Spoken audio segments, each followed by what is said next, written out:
you're back for yet another review. Stick around to find out, because today we're going to the inside of my mind. I am Saver Planet Gaming, and this is Psychonauts. Don't go away.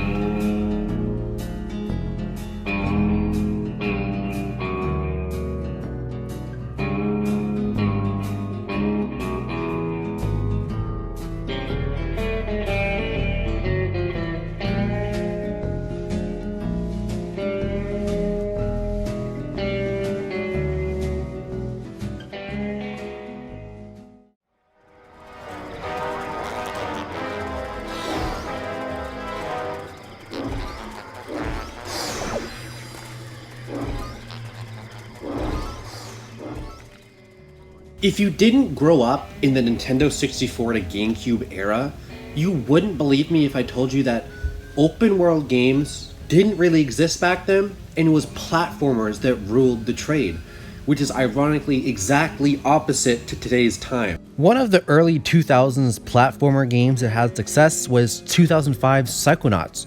For me at least, I did not play this game on release or even around the release, and it wasn't actually until 2019 I bought it online for literally 99 cents on the PlayStation Store. And boy, did I like this game.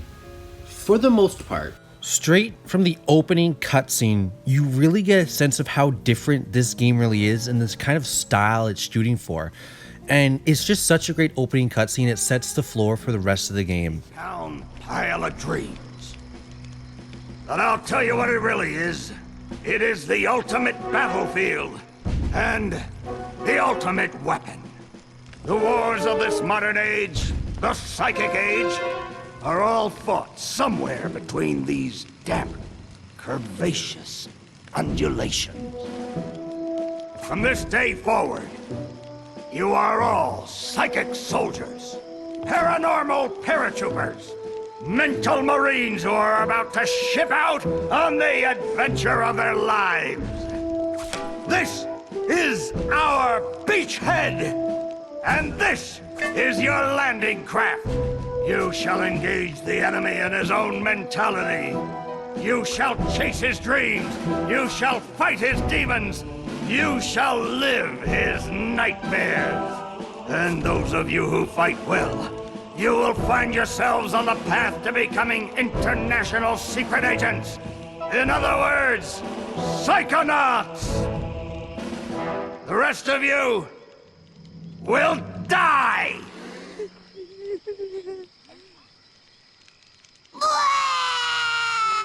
Oh, Maury. Children, you are not going to die. Well, if you're not a psychonaut, then you might as well be dead. They told me this was a summer camp. Now, my biggest happy surprise with Psychonauts is the fact that it had a story, which is super rare for platformers. Think about it. Platformers almost always have subpar characters or just bad stories. You go up to anyone who's played a platform and you say, what was your favorite part of that platform? You go, what was your favorite part?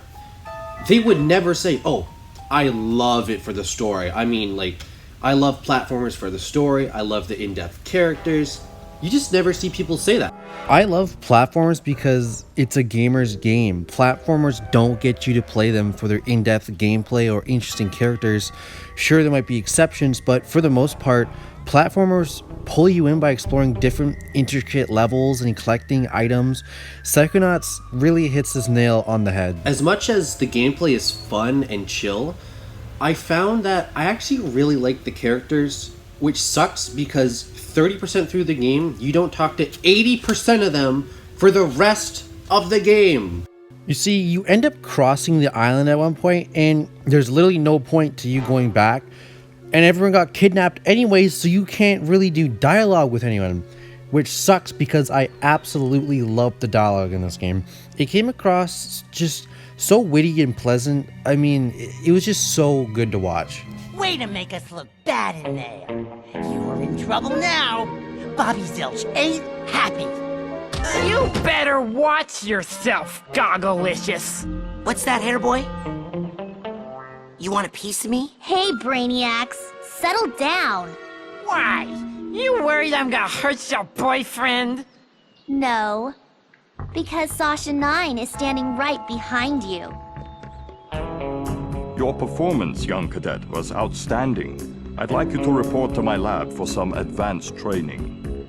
Ooh, Raz the Spaz is gonna be in a special class. Benny, remind me to give him a special beating later, okay? With platformers comes collecting items. It's a given in platformers. The problem with Psychonauts is there's too much to collect. I know this sounds crazy, but just hear me out. Okay, you can collect arrowheads to spend in the store. You can collect these figments to get closer to leveling up. You can find baggage in people's minds, but in order to actually collect the baggage, you need the tags to that specific bag. You can also collect mental cobwebs and vacuum. You can vacuum them up in exchange for more cards, which you can also find cards. You have to, and if you get 9 cards, and if you get 9 cards, you find your arrowheads. You can buy them at the store. No, you can buy a PSI core at the store if you have enough arrowheads to combine it with 9 cards. I don't know why it's 9. It's not even an even number.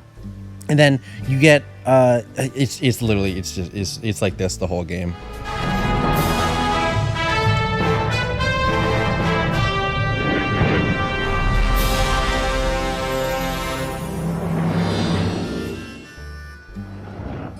Here we are, gameplay 67 out of 100 pros, good story, and funny characters, and great fun chill game. Platformers usually are a chill game.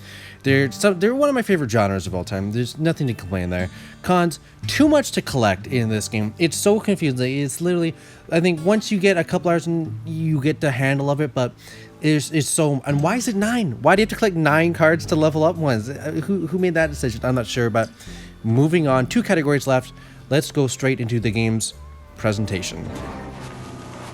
When it is your wish to travel across the lake, you may return to either shore and summon me with that. Thanks, hulking lungfish. You know, you really aren't as hideous as people say. You may call me now by my true name, Rasputin. The name given to me by my people. And what name is that, noble lake creature?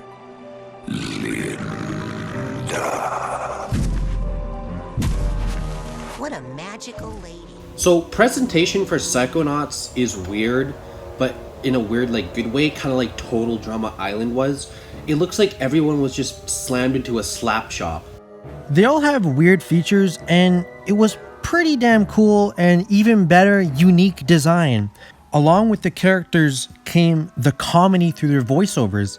And oh my god, was the comedy on point. My sense of humor is a bit wonky, and I usually don't find many things that humorous, but there was a handful of times in Psychonauts I was just cracking up. Kid? Sorry, what? I'm not stupid. You're stupid. The coach is stupid. The whole camp is stupid. That thing flying at you is stupid. What's flying at me? Bobby Zelch's foot, that's what! You stupid new kid! Yeah! One of the last things I want to say for presentation is how the levels were designed to look and feel. Because I often miss this in games nowadays, because this usually only happens in platformers, but distinctly various levels. You cannot mistake one level for another. In Psychonauts and generally most platformers, one level cannot be mistaken for another. I mean, this is not a rip on the game, but in Spider-Man, from east to west and north to south, buildings, buildings, and more buildings. It's not the greatest. It looks the same all over. In Psychonauts, I mean, the Milkman, the Opera House, the War Room, those are just a very small sample size because there's a mighty handful of levels, which is good. Which is really good because my biggest rip on Yooka-Laylee, which was one of the only platformers to release in recent memory, was that it literally only had 5 levels. You released a platformer with only 5 levels. Are you kidding me? Psychonauts levels are, for the first 90% of them, are stunning, visually and auditorily. Get this theater shut down! Great, well, I'm off to go kill myself. You know, you could be a more constructive critic. Kid, if you want to see a good play, come talk to me. I've got a script here that'll knock 'em dead. Here we are with presentation pros, distinct level, good music, great character design, no cons. That all earns it a 100 out of 100 score. flawless in my opinion for the presentation. We still have one category left though. Can it hit the home run in overall impact? Let's find out.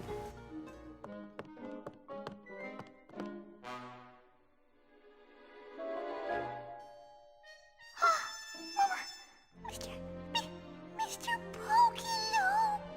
Oh, Mr. Pookeylooop! I was so scared! Now you're back, Mr. Pookeylooop, and you'll tell us what to do! Right? You've got a plan or something, right, Mr. Pookeylooop? Right? That's right, baby. Daddy's here. Everything's gonna be alright. Now here's what we're gonna do. Okay, so I've been pretty high on Psychonauts so far, but for overall impact, I feel split down the middle. But why? Well, let's start at the beginning. The first 33% of the game was average. It was good. I had fun. It set the style and tone of the game for the last 66% of it at least. Now for the middle 33%. And by golly was it good. If the game had finished with the caliber of levels it had through the middle, this would easily be my favorite platform of all time. Hands down. In a great sequence, you had the best levels in the game. Milkman, to Opera House, to the Napoleon level, to the Bull level, which had an amazing look. I mean, home run after home run, without a doubt, best part of the game. Hands down, no problem. The problem, though, is after the stretch of amazing levels, the game falls apart right in front of you. After all those great levels, you have to climb the tower, which was boring. It was all gray, and it had no background track, literally no sound. The circus level, zero fun at all. It was actually pretty downright annoying. And Mr. Lobato, who was supposed to be the main enemy, died in a cutscene and was never heard from again. And the rest is just confusing mess. Simply put, atrocious way to end a good game. It takes me back to Yooka-Laylee, where I was critical at the end of the game for many reasons. One of the main points was how crappy the ending stretch was. And, you know, I think, okay, I wonder if in like 6 months I will look back on the game Yooka-Laylee and say, you know what, it wasn't that bad. Well, it's been like a year now, and when I look back, all I can think is, wow, that was a crappy ending. So maybe Psychonauts is in for the same fate, but I don't think so.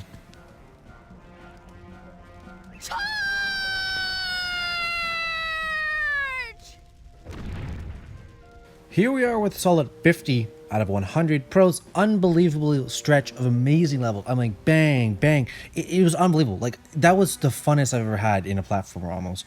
Cons, unbelievably bad ending. Like, the bottom third of the game is just unbelievably bad. But boil all the numbers down for all three categories, and you get a solid 7.1 out of 10 for Psychonauts. The official scores in Ring the Bell, it is 7.1 for Psychonauts. So that's it.